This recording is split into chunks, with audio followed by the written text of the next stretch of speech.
In 1993, professional climber Lyudmila Korovina led a group of young hikers from Kazakhstan up the mountain range of Hamar-Daban in the Republic of Buryatia, Russia.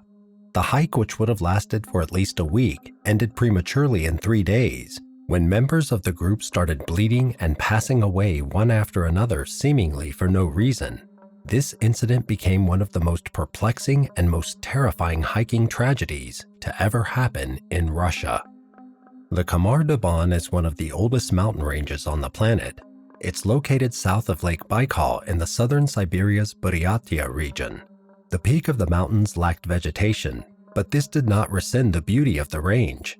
In fact, its rugged, rounded peaks without any pronounced ridges only enhanced its appeal, making it a popular hiking spot for many tourists. Lyudmila Korovina, a 41-year-old hiking instructor and survivalist, was known as a master among her peers. She was a good teacher and had taught many students confidence and crucial hiking skills. In the summer of 1993, Korovina planned a hiking trip to Hamar-Daban with 6 of her students: 23-year-old Alexander Krishin, 24-year-old Tatiana Filipenko, 19-year-old Denis Shvachkin, 17-year-old Valentina Udachenko, 16-year-old Victoria Zalasova, and 15-year-old Timur Bapanov. 3 girls and 3 boys. All of them were excited to take this chance to become experienced hikers. They planned and anticipated the journey. Finally, on August 2nd of the same year, the group arrived by train at the mountain range in the town of Marino, ready to begin their trek. Korovina's group was one of the 3 hiking groups in the area. One of the other groups was led by Natalia, Lyudmila Korovina's 16-year-old daughter. The 2 of them made plans to meet on August 5th when their routes would cross paths. And then they separated. It never crossed their minds that they would never see each other again. The hike was estimated to be 70 to 80 kilometers long. On the first 2 days, Korovina's group made great headway, crossing the Longatai Gates Gorge, climbing Kanulu, and trekking through the watershed plateau of the Anigta and Baija rivers before reaching the Retranslator Peak. In these 2 days, the weather has been sunny with clear skies and moderate winds, but on August 4th, the weather started to deteriorate. A rainstorm was brewing on the horizon, which caused some worries among the group. They immediately started their descent, but soon, freezing rain started to pour. It quickly soaked their heavy backpacks, adding weight and slowing them down. As the weather worsened, snow also started to fall, accompanied by strong winds. This made the journey incomparably difficult. Korovina saw that her group was getting exhausted. By this time, they were already on the slopes of Mount Tritrans, 2,311 meters above sea level. Just 4 kilometers below was a tree line leading to the forest. The woods would have sheltered them from the storm, but for some unknown reason, the hikers did not continue to the forest. A 30-minute hike above would have also led them to a special platform where they could spend the night in relative comfort. Instead, Korovina led her group to a camp out on the bare slope where there was nothing but stones, grass, and the ever-blowing wind. They were utterly exposed to the elements. The rain had been pouring all day, wetting their gear and making it impossible to search for firewood and kindling. They were unable to light a fire, but the group remained optimistic. Like this, they spent the night huddled together, not suspecting that the very next day, they would encounter an unavoidable tragedy. August 5th dawned with worse weather. Fresh sheets of snow covered everything in white and made visibility poor.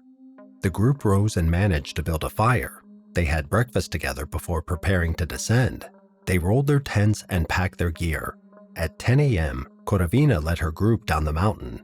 That day, they were supposed to meet Natalia's group at the bottom of the pass. But Natalia would not meet her mother. She waited a good while before her group decided to move on. Natalia wasn't worried. She thought the bad weather held her mother back, but it was actually something worse. An hour after Korovina's group set off down the mountain slope, one of the young men in the group called Alexander, a 23-year-old boy whom Korovina was very close to, suddenly broke down. He screamed, attracting the attention of the others. They all turned back and watched in horror as blood suddenly spurted out from Alexander's eyes and ears. He started frothing at the mouth. Before the group knew what to do, Alexander had already collapsed. Korovina rushed to his side while telling the rest of the group to continue on ahead.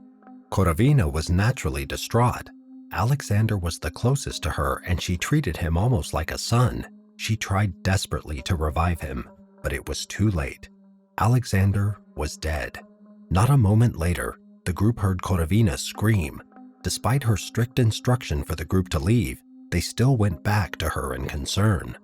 When they saw her, they were horrified to see that she was also bleeding from the eyes and ears, frothing at the mouth before collapsing on top of Alexander.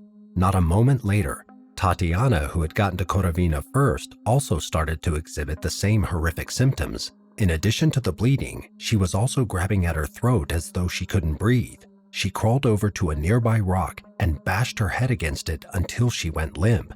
Panic quickly descended. The group had no idea what happened and didn't know what to do. Victoria and Timur both ran away while Denis hid behind a rock. Valentina stood frozen, unable to process the fact that her mentor and closest friends had just passed away by horrific deaths right before her eyes. A few meters from her, Victoria and Timur were running desperately, but they weren't able to go far. The symptoms were like a curse, chasing after them and making them bleed. They clawed at their throats and teared at their clothes before collapsing and losing their lives. Only Denis and Valentina were left. They ran to each other and hurried away, but it wasn't long before Denis also collapsed, convulsing. Scared out of her mind, Valentina could only run for her life. She headed down the forest where she spent the night alone and terrified. The next day, Valentina realized that in order to survive in the wilderness, she needed supplies. So despite her fears, she retraced her steps and went back to the scene of the tragedy. She saw that her friends did not move from where they collapsed. Knowing they were all gone, Valentina grabbed some supplies, then followed the power lines down the mountain. On August 10th, a group of kayakers saw a lone girl standing in the tree line while they were paddling down a river at the base of Hamar-Daban. When they got out of their boat and approached her, the girl immediately went into hysterics. Eventually, she identified herself as Valentina Udachenko and said that she was hiking with 6 others. The kayakers took Valentina to the police station, but Valentina was extremely traumatized by what happened, so she wasn't able to recount exactly what she had witnessed. Despite the police report, no official search was conducted until August 24th. It was nearing the end of the month when the bodies were found using helicopters. By then, the bodies were already starting to decompose, and animals had started eating off the remains. A member of the recovery team described the scene as scary. The bodies were all contorted and sporting horrible grimaces. Their eyes were missing, and worms were crawling within the empty eye sockets and parted mouths. It was a gruesome tragedy. Later, an autopsy revealed that the hikers passed away from hypothermia, except for Korovina, who lost her life due to a heart attack. All the hikers also had signs of bruising in their lungs and had protein deficiency. Years later, Valentina was finally able to disclose her experience, but what she related was both mysterious and terrifying, that it resulted in countless theories being made.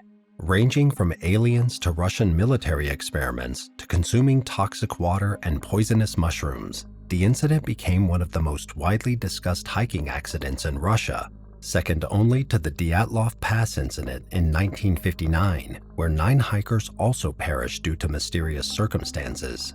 Despite not being related, the 2 accidents are often discussed together due to their similarities. To list a few, both accidents only had 1 survivor. Both groups panicked, and the members started dying one after another for unexplainable reasons. Both groups were hiking in Russia, though in different mountains, and the most striking similarity is that until now, the deaths of the hikers from both accidents are still shrouded in mystery. Russia is no stranger to seeing tragedies in nature. Having the biggest landmass on Earth, the former Soviet country has more than its fair share of extreme environments. Its dangerous caves and treacherous mountains have caused a significant number of deaths throughout the years. And without a doubt, the tragedies would continue on to the future so long as there's people who are willing to take the risks to challenge nature. If you have followed this story to this point, I would like to say a big thank you. If you like this kind of story, Don't forget to hit the like button and leave a comment below. For more of this type of content, please click on the subscribe button and turn on your notification bell so you will be notified when another video is posted. Until next time, be cautious and don't ever lose your sense of wonder.